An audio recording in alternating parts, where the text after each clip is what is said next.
Livro de Hebreus, vou estar lendo aqui o capítulo 9 e o capítulo 10. Ora, também, primeiro tinha ordenança de culto divino em um santuário terrestre, porque um tabernáculo estava preparado, o primeiro, em que havia candeeiro, a mesa e os pães da apropriação, ao que se chama santuário.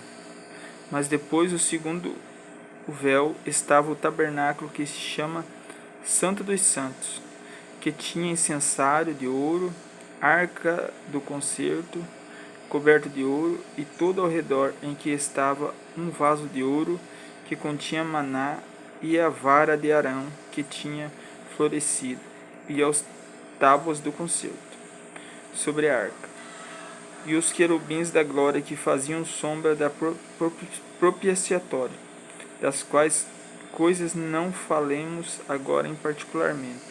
Ora, estando essas coisas assim preparadas, a todo tempo entravam os sacerdotes no primeiro tabernáculo, cumprindo o serviço.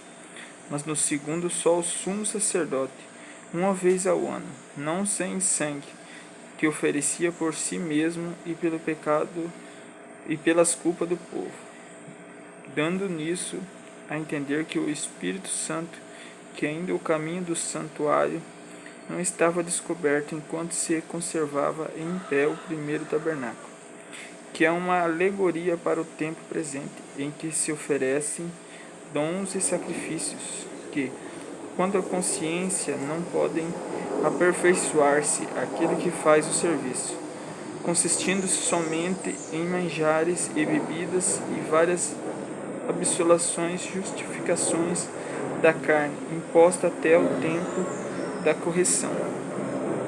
Mas vindo Cristo, o sumo sacerdote de bens futuros, por um maior e mais perfeito tabernáculo, não feito por mãos, isto é, não desta criação, nem por sangue de bodes e bezerros, mas pelo próprio sangue, entrou uma vez no santuário, havendo efetuado a eterna redenção, porque o sangue de touros e de bodes e cinzas de um novilho, esparzinha sobre os imundos, santificavam, quanto à purificação da carne. Quanto mais o sangue de Cristo, que pelo Espírito do Eterno ofereceu a si mesmo, imaculado a Deus, e purificará a vossa consciência das obras mortas, para servirdes ao Deus vivo. Por isso, o mediador de um novo testamento, para que, intervindo a morte para a remissão das transgressões que havia debaixo do primeiro testamento, chamados, recebem a promessa da herança eterna. Porque onde há testamento, necessário é que intervenha a morte do testador. Porque um testamento tem força onde houver a morte, ou terá algum valor enquanto o testador vive? Pelo que também o primeiro não foi consagrado sem sangue. Porque havendo Moisés anunciado a todo o povo todos os mandamentos segundo a lei, tomou o sangue dos bezerros e dos bodes com água e lã, e púrpura e isopo, aspergiu tanto no mesmo livro como todo o povo. E este é o sangue do testamento que Deus vos tem mandado. Semelhantemente aspergiu com o sangue no tabernáculo e todos os vasos do ministério. Quase todas as coisas segundo a lei, purificou com sangue, e sem derramamento de sangue não há remissão. De sorte que era bem necessário que figuras das coisas que estão no céu assim purificassem, mas as próprias coisas celestiais com sacrifícios melhores do que estes. Porque Cristo não entrou num santuário feito por mãos, figura de verdadeiro, porém o mesmo céu para agora comparece por nós, perante a face de Deus, nem também para si mesmo se oferecer muitas vezes, como o sacerdote cada ano entra no santuário com sangue alheio. De outra maneira, necessário lhes fora padecer muitas vezes desta fundação do mundo, mas agora, na consumação dos séculos, uma vez se manifestou para aniquilar o pecado pelo sacrifício de si mesmo, e como aos homens está ordenado a morrer uma vez, vindo depois o juízo. Assim também Cristo, oferecendo-se uma vez para tirar o pecado de muitos, aparecerá a segunda vez, sem pecado aos que esperam para a salvação. Porque tendo a lei a sombra dos bens futuros, não a imagem exata das coisas, nunca pelos mesmos sacrifícios que continuamente oferecem cada ano, pode aperfeiçoar os que a ele se achegam. De outra maneira teriam deixado de oferecer, porque purificados uma vez ao ministrante, nunca mais teriam consciência de pecado desses sacrifícios. Porém, cada ano se faz comemoração dos pecados, porque é impossível que sangue de touros e bodes tirem pecados. Pelo que entrando no mundo, diz: sacrifício e oferta não quiseste, mas o corpo me preparaste. Holocaustos, absolações pelo pecado não te agradaram. Então, eis que venho. No princípio do livro está escrito de mim, para fazer, ó Deus, a tua vontade. Como acima diz: sacrifício, oferta e holocausto e absolações pelo pecado não quiseste, nem te agradaram, as quais ofereceram segundo a lei. Então disse: eis-me aqui, venho para fazer, ó Deus, a tua vontade. Tira primeiro para estabelecer, segundo no qual a vontade temos sido santificados pela oblação do corpo de Jesus Cristo, feito uma vez. Assim todos os sacerdotes apareceram cada dia no seu ministrando, oferecendo muitas das vezes os mesmos sacrifícios que nunca podiam tirar pecados.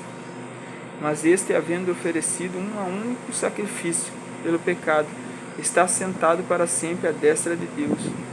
Daqui em diante, esperando até os seus inimigos sejam postos por escabelo dos seus pés, porque com uma só oblação aperfeiçoou para sempre os que são santificados. E também o Espírito Santo nos santificou, porque depois de havermos dito: este é o concerto que farei com eles, depois daqueles dias, diz o Senhor, ponderei as minhas leis no seu coração e escreverei o seu entendimento e acrescentarei, e jamais me lembrarei dos seus pecados e de sua iniquidade. Ora, onde há remissão destes, não há mais absolação pelo pecado. Tendo, pois, irmãos, ousadia para entrar no santuário pelo sangue de Jesus, pelo novo e vivo caminho que ele nos consagrou pelo seu véu, isto é, pela sua carne, tendo grande sacerdote sobre a casa de Deus, chegamos com verdadeiro coração inteiro da certeza da fé, tendo o coração purificado da má consciência e o corpo lavado com água limpa, retenhamos firme a confissão da fé, da nossa esperança, porque fiel é o que prometeu.